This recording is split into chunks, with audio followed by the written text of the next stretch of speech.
নবীজি এবার আসছেন, আসার সময় তাকে জান্নাত জাহান্নাম দেখানো হয়েছে। কি দেখানো হয়েছে?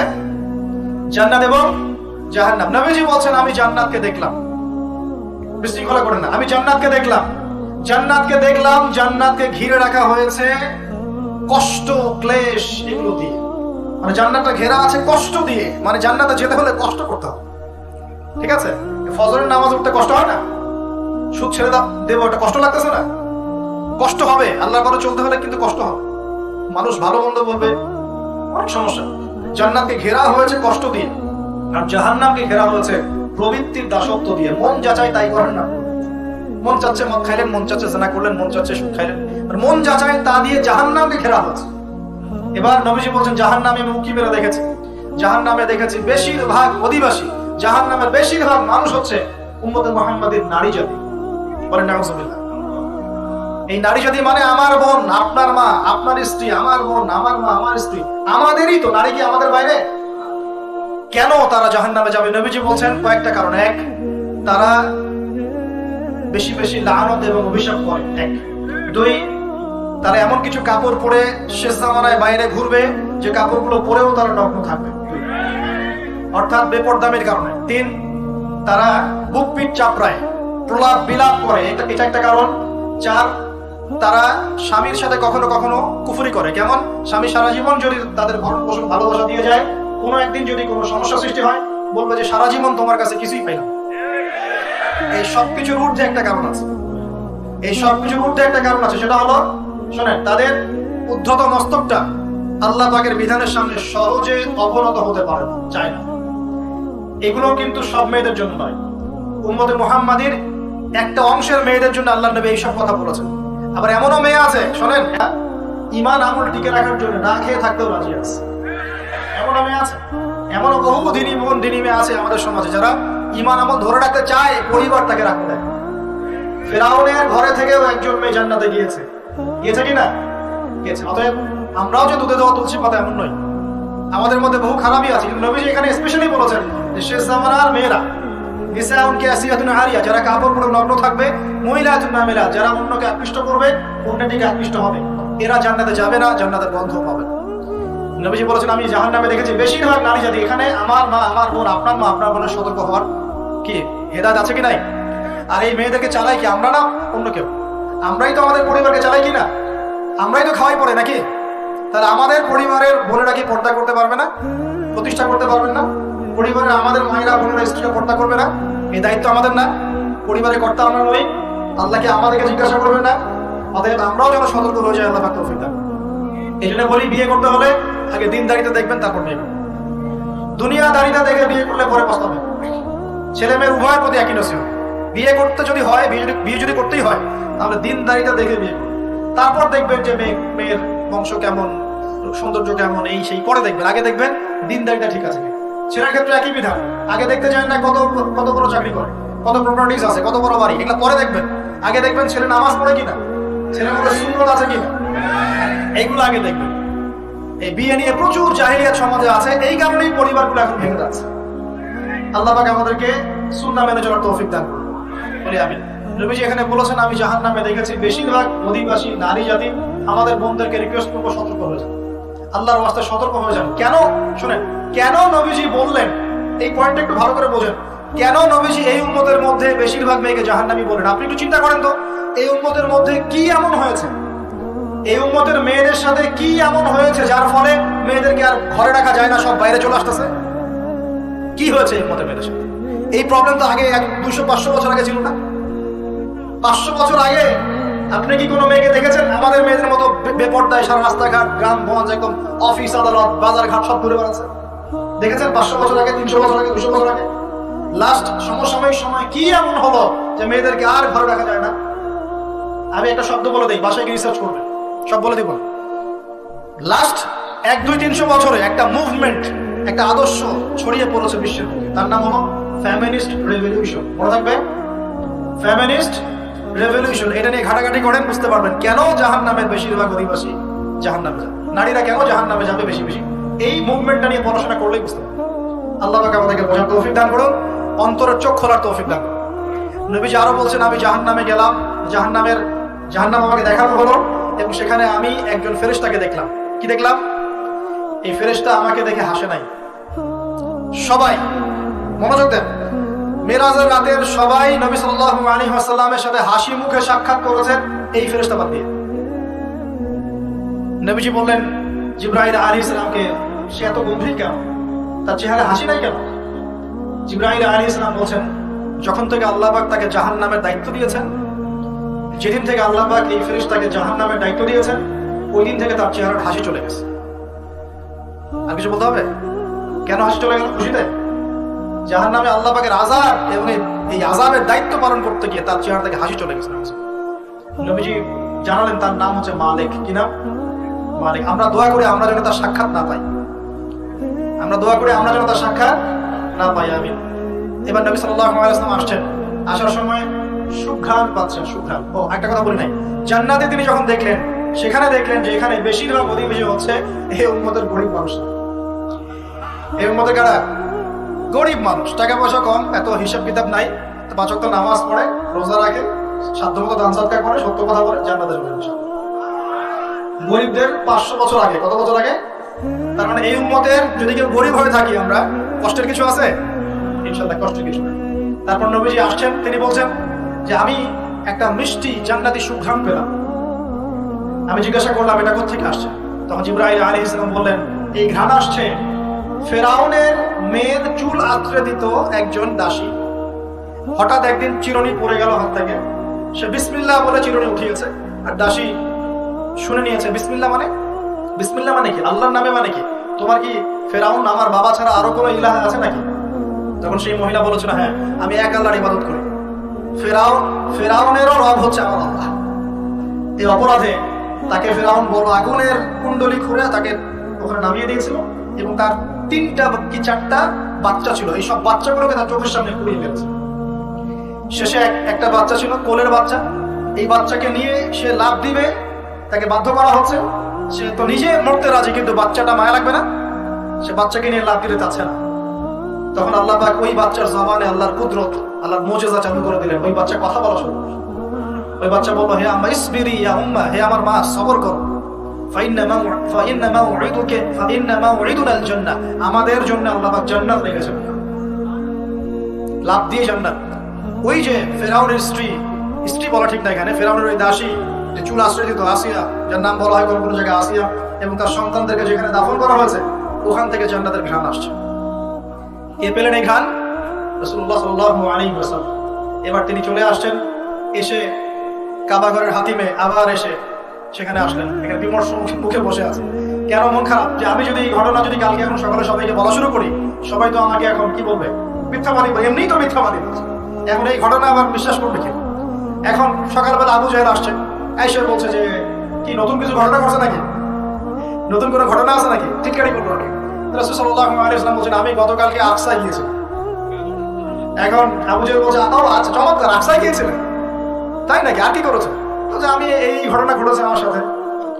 তখন সবাইকে সে ঢোল পিটায় নিয়ে আসলো, আরে আসো আসো, মুহাম্মদ কি বলে শোনো, দেখো কি বলে, তো পাগল হয়ে গেছে না? বলছে আকসায় গিয়েছিল, বলো তো আকসায় কি কি আছে? সুবহানাল্লাহ, আল্লাহ রাব্বুল আলামিন এখন যেমন ভিডিও দেখি না আমরা, এইভাবে আল্লাহ রাব্বুল আলামিন মসজিদুল আকসাকে নবীর সামনে তুলে ধরলেন সামনে।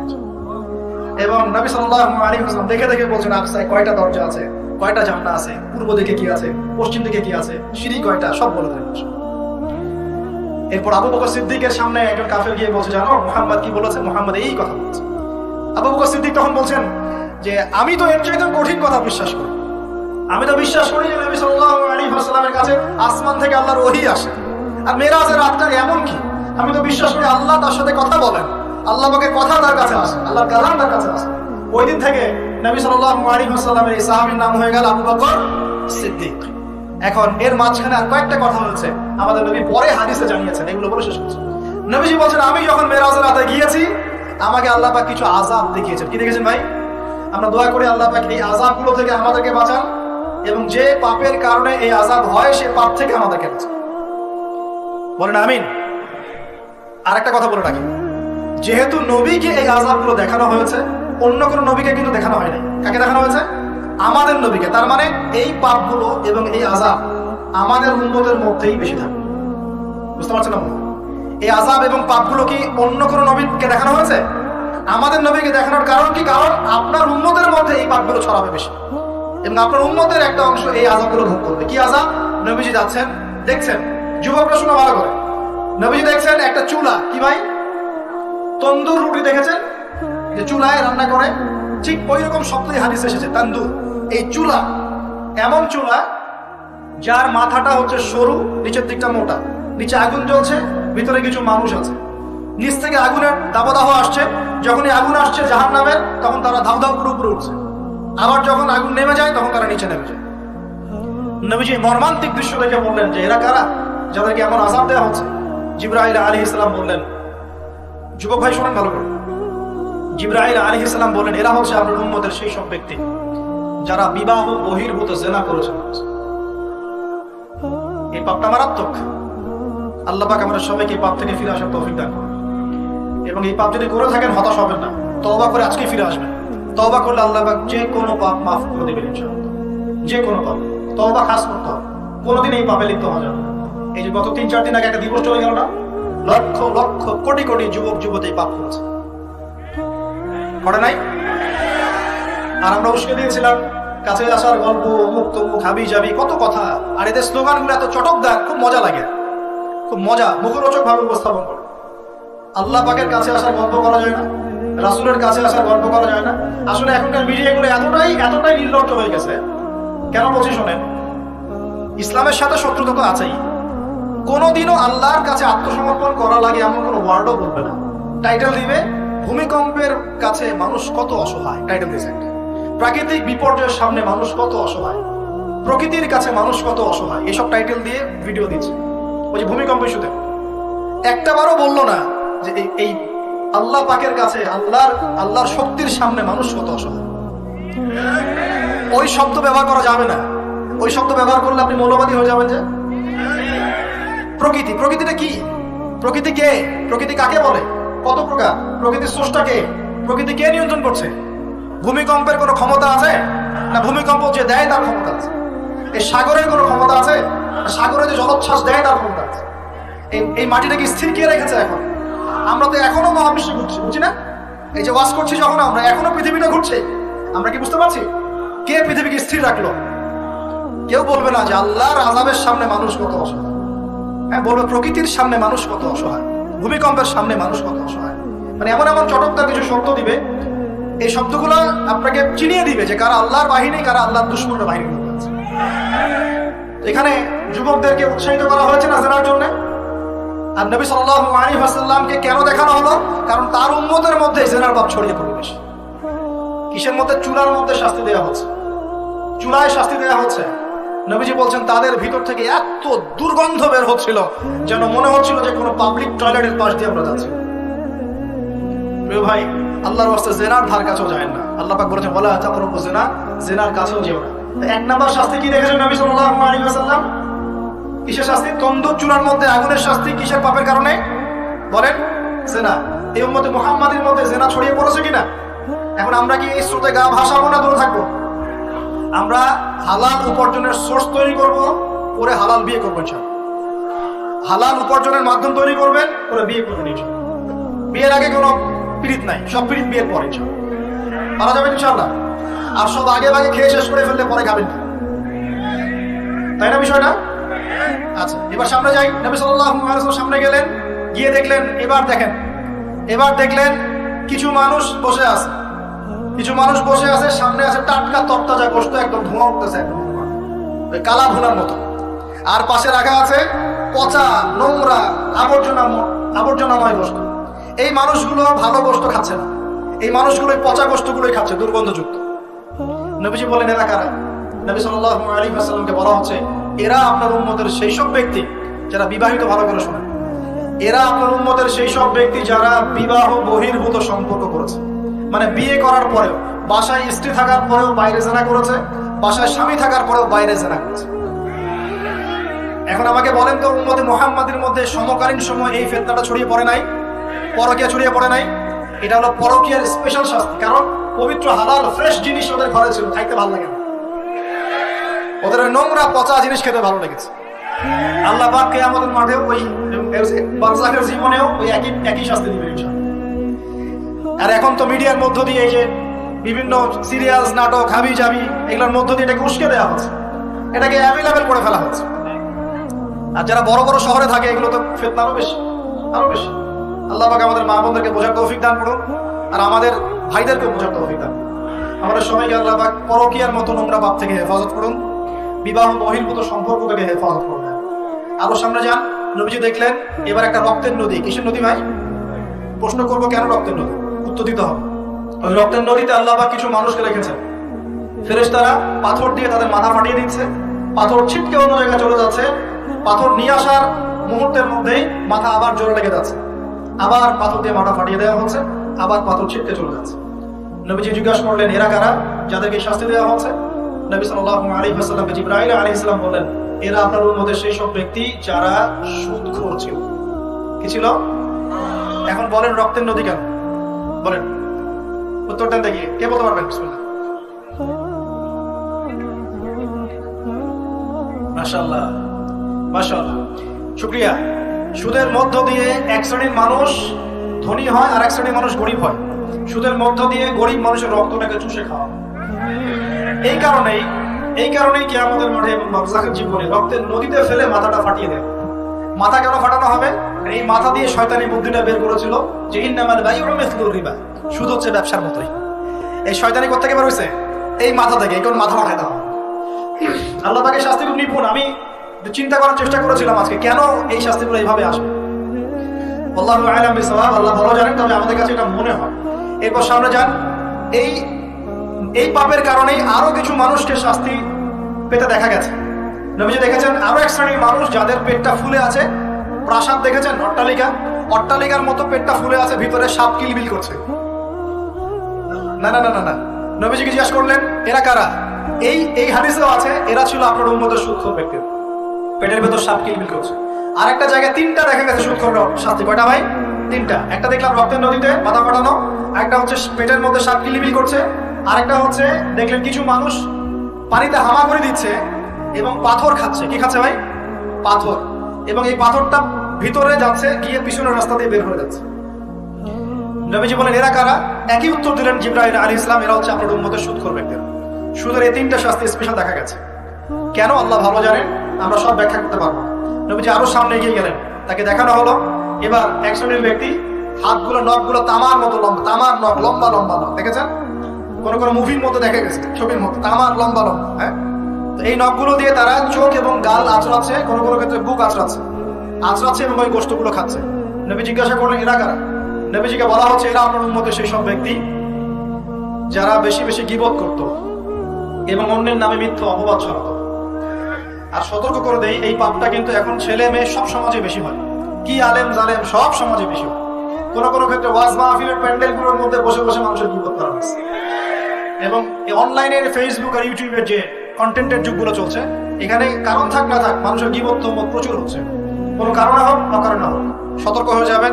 আপনার দ্বারা আমার দ্বারা যদি কারো গীবত হয়, তামার নখ দিয়ে গাল আশ্রতে হবে। কি আমাদের আল্লাহ পাক বাঁচাকে হেফাজত করবে। এবং এই পাপের আরেকটা শাস্তি দেখা হয়েছে, ওই যে নিজের ভাইয়ের গোশত ছিঁড়ে খাচ্ছে, এই শাস্তিও নবী সাল্লাল্লাহু আলাইহি ওয়াসাল্লাম দেখেছেন গীবতের কারণে।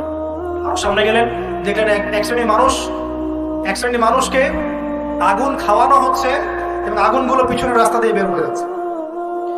জিজ্ঞাসা করা হলো তারা কারা? নবীজিকে বলা হচ্ছে এরা আপনার উম্মতের সেই সব ব্যক্তি যারা এতিমের মাল ভক্ষণ করত। এতিমের মাল অন্যায়ভাবে ভক্ষণ করে খেয়ে ফেলত। আছে কি নাই সমাজের মধ্যে? নবীজি আরো সামনে গেলেন, দেখলেন এক শ্রেণীর মানুষ কাঁধে অনেক বোঝাগুলো হালকা করার বদৌলতে উল্টা তারা বোঝা হালকা না করে আরো কিছু বোঝা ঘাড়ে নিচ্ছে। লাকড়ির বোঝা ঘাড়ে নিয়ে পথ চলার চেষ্টা করছে, কিন্তু পথ চলতে পারছে। নবীজি বলেন এরা তো অদ্ভুত, এরা তো চাইলে বোঝা হালকা করে চলতে পারত, বোঝা আরো নিয়ে চলছে কেন? নবীজিকে বলা হচ্ছে এরা আপনার মধ্যে সেই সব ব্যক্তি যারা দায়িত্ব যতটুকু নিয়েছিল অতটুকু তো পালন করতে পারতোই না, আরো দায়িত্ব চেয়ে নিত মানুষের কাছে।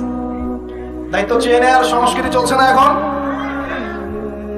যোগ্যতা থাক আর না থাক, মানুষ দায়িত্ব চাচ্ছে না। দায়িত্ব না দিলে লাভ করে। যোগ্যতা থাক না থাক, মানুষকে দায়িত্ব চেয়ে নিচ্ছে কিনা। দায়িত্ব নেওয়াটা বড় কথা নয়, পালন করাটা বড় কথা। না করতে পারলে এই শাস্তি ভোগ করতে হবে। আল্লাহ পাক আমাদের সবাইকে হেফাজত করুন, আমিন। এবার সামনে গেলেন, দেখলেন এবার তো মুশকিল। সামনে গিয়ে দেখলেন এক শ্রেণীর মানুষ, কয়েকটা মানুষ না, এক শ্রেণীর মানুষ, যাদের জিহ্বাগুলোকে, ঠোঁট আর জিহ্বাগুলোকে আগুনের কেচি দিয়ে কেটে ফেলা হচ্ছে। নবীজি বললেন, এরা কারা?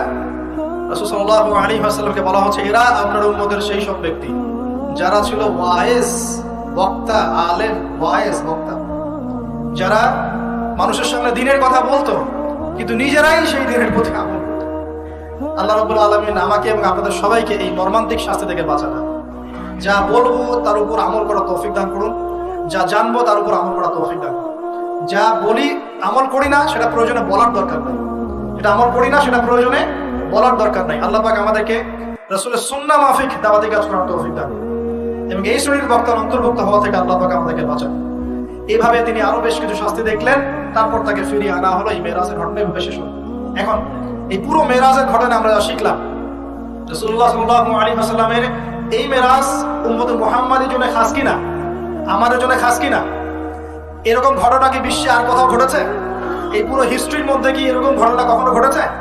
অন্য কোন নবীর সাথে ঘটেছে? অন্য কোন উম্মতের সাক্ষী আছে? আমরা সাক্ষী আছি, আমাদের নবীর সাথে ঘটেছে। আমাদের নবীর ক্ষেত্রে জীবনে এই বিস্ময়কর ঘটনা একবার ঘটেছে। আল্লাহ পাক কি কোন নবীকে তার কাছে নিয়ে ওহী করেছেন? আসুন এই মেরাজে যে বিষয়গুলো আমরা শিখলাম, আমরা সবাই এর উপর আমল করার চেষ্টা করি। আল্লাহ পাক তৌফিক দান করুন। প্রথম কথা, 5 ওয়াক্ত নামাজ হাদিয়া এসেছে, ছাড়বো কি ইনশাআল্লাহ? আল্লাহ পাক সবাইকে 5 ওয়াক্ত নামাজ পড়ার তৌফিক এনায়েত করুন, বলি আমিন। 2 নাম্বার, সূরা বাকারার যে শেষের আয়াতগুলো সেগুলো আমল করবো তো ইনশাআল্লাহ? আল্লাহ তৌফিক এনায়েত করুন, বলি আমিন। তৃতীয়ত হচ্ছে, শিরকের পাপে লিপ্ত না হলেই জান্নাতে যাবো ইনশাআল্লাহ। শিরকের পাপে লিপ্ত হবেন কখনো? আল্লাহ পাক শিরক কি, কেন বোঝার তৌফিক দান করুন, শিরক মুক্ত আমল করার তৌফিক দান করুন। যে শাস্তিগুলো দেখে এসেছেন নবী সাল্লাল্লাহু আলাইহি ওয়াসাল্লাম, আমাদের মা বোনদেরকে কি বেপরদায় রাখবো? ফেমিনিস্ট রেভলিউশনে ধোঁকায় পড়বো? আমরা কি জান্নাতে যাওয়ার জন্য একটু কষ্ট করতে পারবো না? ইনশাআল্লাহ। আর জাহান্নাম ঘেরা আছে প্রবৃত্তি দিয়ে, প্রবৃত্তির দাসত্ব করবো? সুদ কি খাবো? আমরা কি এতিমের মাল ভক্ষণ করবো? জেনার পাপে লিপ্ত হব? আমরা কি সুদের পাপে লিপ্ত হব? আমরা কি মৃত ভাইয়ের গোশত খাওয়ার পাপ করবো? আমরা কি এমন বক্তা হব যে কথা বলে কিন্তু আমল করে না? আমরা কি দায়িত্ব পালন করতে পারি না, এমন দায়িত্ব ঘাড়ে নিব? আল্লাহ পাক আমাদেরকে সবাইকে মেরাজের রাতে নবী সাল্লাল্লাহু আলাইহি ওয়াসাল্লাম যে মর্মান্তিক আযাব গজবগুলো দেখে এসেছেন, এগুলো চেনার, বোঝার এবং এগুলো থেকে দূরে থাকার তৌফিক দান করুন, আমিন। এই পাপগুলো থেকে আমাদের সবাইকে দূরে থাকার তৌফিক দান করুন, আমিন। এবং নবী সাল্লাল্লাহু আলাইহি ওয়াসাল্লাম যে 3টা স্পেশাল হাদিয়া নিয়ে এসেছেন, এই 3টা দাঁতের মাড়ি দিয়ে আঁকড়ে ধরার তৌফিক দান করুন, আমিন। أقول قولي هذا أستغفر الله لي ولكم ولسائر المسلمين. بارك الله لنا ولكم بالآية الحكيم. إنه تعالى جواد كريم بر غفور رحيم.